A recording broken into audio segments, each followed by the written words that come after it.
opening statement. Thank you, Mr. Chairman. Good afternoon, everybody, and thank you all for being here.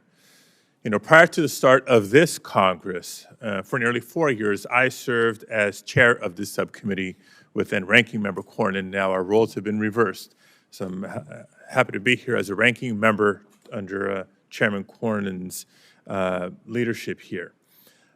For 4 years, though, when I was chair, we held hearings examining everything from immigrants serving in the military and then our healthcare system to America's refugees admissions program and the need to better resource our overwhelmed immigration courts.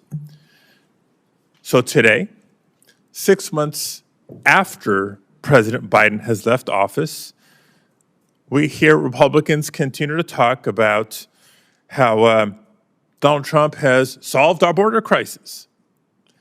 But you won't be surprised to learn that they're also focusing on, guess what? The Biden border betrayal, that's what they call it. And I suspect that years down the road, they'll continue to point the finger at President Biden.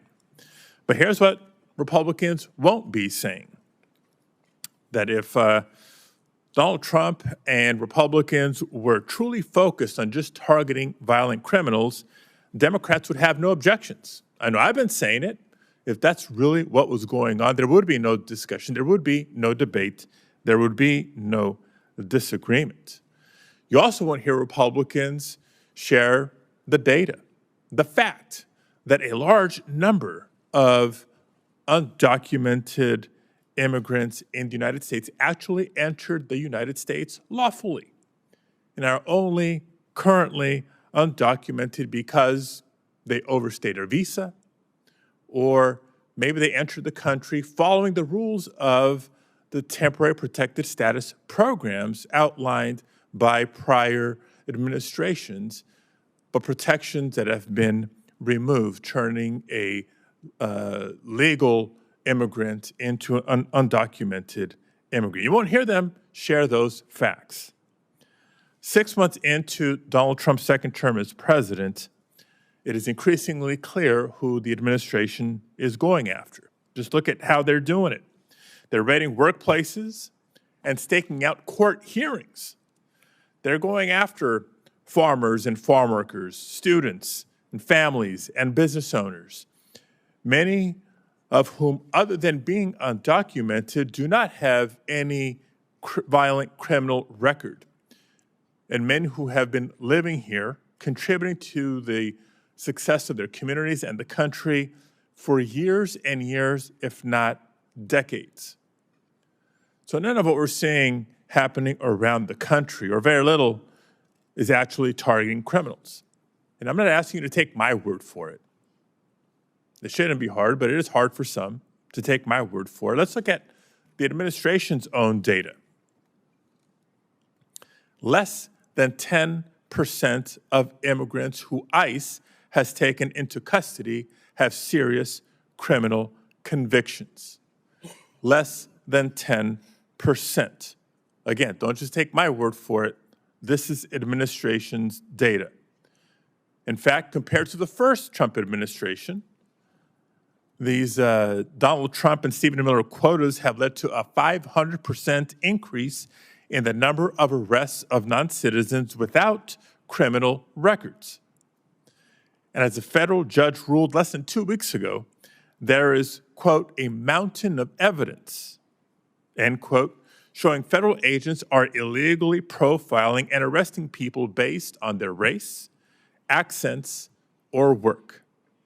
So no, let's not pretend that this is only about cracking down on violent criminals. This is increasingly about sending armored vehicles and agents and tactical gear into communities to intimidate and sow fear, not to protect. Should also at some point ask the questions about where the resources are being redirected from to escalate the immigration enforcement activities. Because the fact of the matter is, whether they're being diverted elsewhere within the Department of Homeland Security, from the Department of Defense, the Department of Justice, they're being taken away from other critical missions missions that are critical to our nation's security. Not just white-collar crime, we can have a whole session just about that. How about fentanyl task forces that are now being under-resourced because of these ill-conceived strategies? Now, all this is not just morally wrong. It's also bad for our economy. The people being targeted are often the people who are harvesting our fruit and vegetables, who work in meatpacking plants or in the service industry, the very same group of people who just a few years ago, at the outset of the COVID pandemic, Donald Trump declared essential. And the fact of the matter is, Donald Trump has simply gone too far, and the public is starting to turn against him. A Gallup poll published on July 11th, just a couple of weeks ago, showed a dramatic swing in public opinion, in public awareness and understanding is how it should read. In just the last year, the percent of Americans who think immigration is, quote, a good thing for the country has jumped 15 points to a record high 79%. At the same time, Americans who want to see immigration decreased dropped from 55 to 30%. Americans across the country are rejecting the cruel and indiscriminate treatment of the neighbors they've known for decades. Yet earlier this month, Republicans in Congress rubber-stamped more than $150 billion to fund this administration's disastrous enforcement agenda.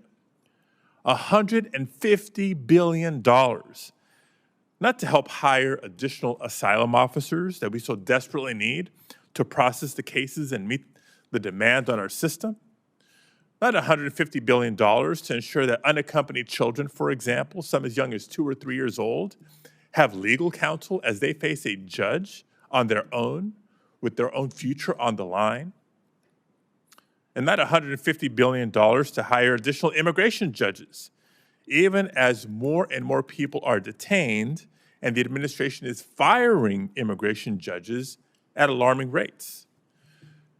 Instead, this is additional taxpayer dollars to ramp up the mass deportation raids that have been so poorly executed. They are sweeping up United States citizens, including veterans. And so I do ask, why are we here? What more do you want? It's clear why we're here today. We're here because Donald Trump is scapegoating immigrants. It's always been his outlet. It's long been his way to distract from a massively unpopular agenda, like making the largest cuts to Medicaid in history in order to pay for tax cuts for the rich, and to make ICE's budget larger than the budget of the FBI, the ATF, the DEA, the U.S. Marshal Service, and the Bureau of Prisons combined. This is their break glass in case of emergency option when public sentiment turns against them and their agenda. Hasn't been only about targeting violent criminals, and it's certainly not about fixing or modernizing our immigration system. So Democrats are glad to be here today to help set the record straight. My message to the Trump administration is this: the numbers don't back you up. The heartbreaking stories we hear on a daily basis do not back you up. And the American public doesn't back you up. So I urge this subcommittee and the committee as a whole to please, let's get back to the real work of reforming our immigration system. And with that, Mr. Chair, if I can introduce the minority witnesses.